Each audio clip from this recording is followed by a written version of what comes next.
स्वागत है आप सभी लोगों का मेरे YouTube चैनल मेरे सफ़र संसार में।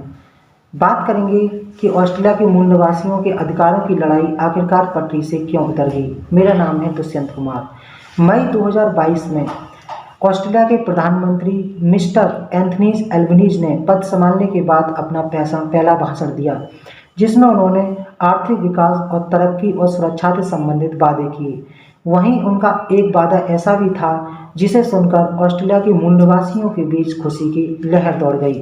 प्रधानमंत्री जी ने कहा कि जिस जमीन पर यह देश बना है उस जमीन के मूल निवासियों के प्रति हम आदर व्यक्त करते हैं और उनके अधिकारों को संविधान में जगह दी जाएगी।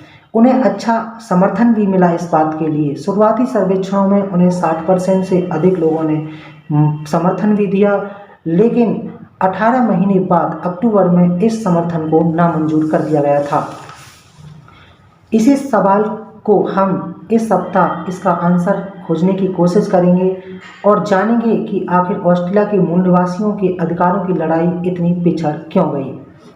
ऑस्ट्रेलिया के मूल निवासी 1788 में जब पहली बार ब्रिटिश उपनिवेशवादी वहां पहुंचे तो वहां के मूल निवासी भिन्न भिन्न समुदायों में बटे हुए थे और वो एक बड़ी संख्या में रहा करते थे। इस बारे में हमने एक रिपोर्ट के थ्रू एक्सपर्ट से जानने की कोशिश की, जो कि न्यूकासल यूनिवर्सिटी के प्रोफेसर हैं जॉन मैनार्ड, जो मूल निवासियों के समुदाय से ही ताल्लुक़ रखते हैं।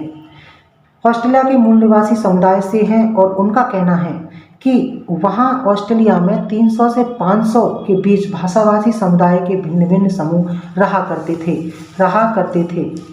इस विविधता की तुलना यूरोप की विविधता से भी की जा सकती है। 20वीं सदी तक इतिहासकार यह मानते हैं कि उपनिवेशवादियों के पहुंचने से पहले ऑस्ट्रेलिया के मूल निवासियों की आबादी 2 से 4 लाख के बीच रही थी। वहीं 1980 में यह अनुमान लगाया गया था, लेकिन 1788 के पहले ऑस्ट्रेलिया के मूल निवासियों की आबादी लगभग 10 लाख थी।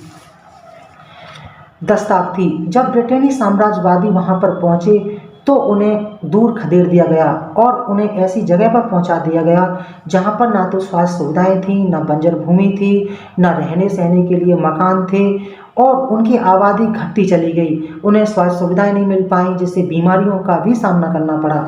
साथ ही साथ वहाँ पर अकाल जैसी परिस्थितियों का भी उन्हें सामना करना पड़ा था। और जब आदिवासी समुदाय और जो वहाँ के मूल निवासी थे उन्हें मजदूरों की तरह काम कराया गया और उनके बच्चों को कंपनियों में मजदूरी दी गई, लेकिन इसके बावजूद भी वहाँ पर वो अपनी लड़ाई को लड़ते रहे। उनके बच्चों में से उनकी जो लड़कियां थीं उनको घर के कामों में लगाया करते थे, उनका शोषण किया करते थे। इस तरह यह सिलसिला दशकों तक चलता रहा।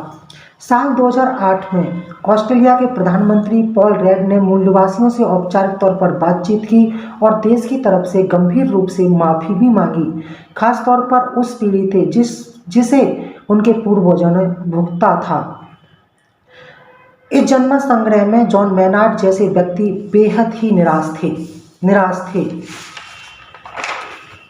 लेकिन सवाल उठता है कि आखिर ये लोग गए कहां पर, क्योंकि 20वीं सदी के अंत तक उनकी तादाद 70,000 के करीब पहुंच गई थी, सिमट कर रह गई थी। ऑस्ट्रेलिया के मूल निवासियों को उपनिवेशवादियों की हिंसा ही नहीं बल्कि उनके साथ आई बीमारियों का भी सामना करना पड़ा था। मूल निवासियों में बात करें तो जब ब्रिटेनी साम्राज्य वहां पर पहुंचा तो 60 साल के अंदर ही 60 से 90% के बीच उनकी आबादी घट गई थी और जो 10% आबादी बची हुई थी वो आगे आने वाले 150 सालों में एक संघर्ष करती रही और कुछ हद तक वो अपने आप को बचाने में कामयाब भी रहे, लेकिन जो बचे भी वो आज भी उनकी स्थिति दयनीय बनी हुई है। यह बेहद ही निराशाजनक बात है कि एक ऑस्ट्रेलिया विकसित राष्ट्र है, आज भी उन्हें अपने अधिकारों के लिए लड़ना पड़ रहा है।